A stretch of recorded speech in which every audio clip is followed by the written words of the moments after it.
On January 6, 2021, the Oath Keepers stormed the U.S. Capitol, dressed in tactical gear and moving in military-style formations.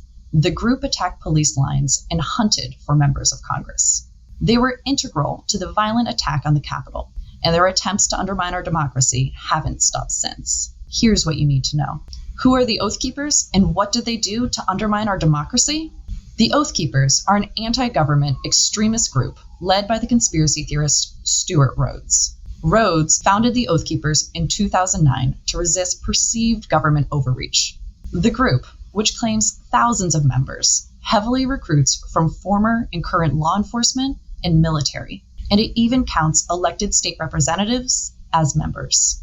The Oath Keepers plotted to thwart the will of the American people and prevent the peaceful transfer of power to Joe Biden. What did the Oath Keepers do in the months leading up to the attack on the Capitol? Court records show that the Oath Keepers began planning specific ways to keep Donald Trump in power. Just days after Joe Biden won the presidency, Stewart Rhodes went on the conspiracy theory show InfoWars to openly lay out his plan. He called on Trump to declassify state secrets and target his enemies. So how does Trump nuke the deep state?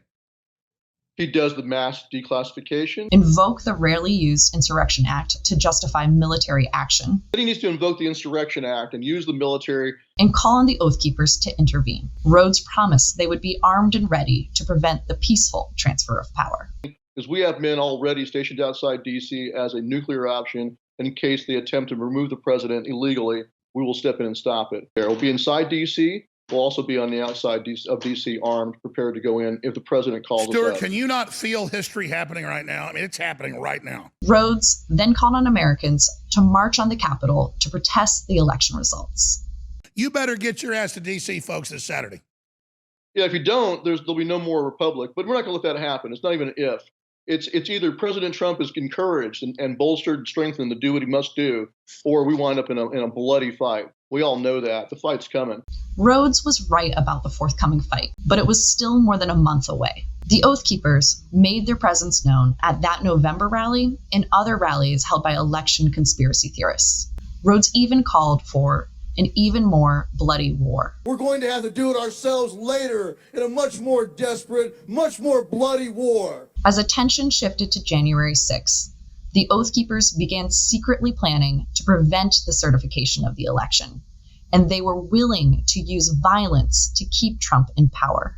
Federal indictments allege that the Oath Keepers held combat trainings, priming their members for violence. Rhodes appointed a January 6 operation leader. They stockpiled weapons and stationed a quick reaction force in Virginia to bring weapons to D.C. The Oath Keepers also formed an alliance with the neo-fascist Proud Boys, according to one member. On January 5th, the day before the insurrection, Rhodes went into a D.C. parking garage and met with Proud Boys leader Enrique Tarrio. The next day, the Proud Boys would also storm the U.S. Capitol. What happened on January 6th?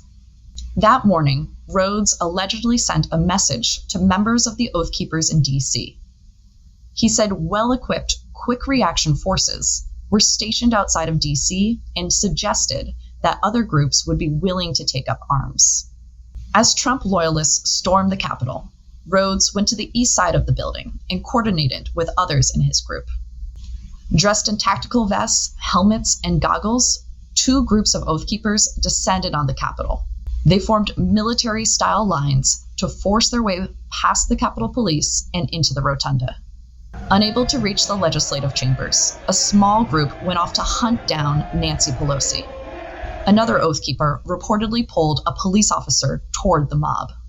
Rhodes celebrated the attack on the Capitol.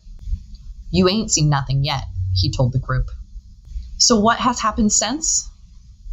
This January, the Justice Department charged 11 members of the Oath Keepers, including Rhodes, with seditious conspiracy. In total, 19 members face federal charges. 3 have pled guilty. Rhodes was arrested this winter and remains in jail. The Oath Keepers continue to undermine our democracy. Around the country, they're joining other extremist groups and targeting local elections. Mark Fincham, an elected state representative in Arizona, is a member of the Oath Keepers. In a state that saw tense protests around the 2020 election based on false claims of voter fraud, Fincham continues to peddle election conspiracy theories. Now, with Trump's endorsement, he is running for Secretary of State in Arizona. If he wins, he would be in charge of how that state runs its elections. Right Wing Watch continues to monitor the Oath Keepers' attempt to subvert our democracy. Dive deeper into their impact and follow us for updates at rightwinginsurrection.org.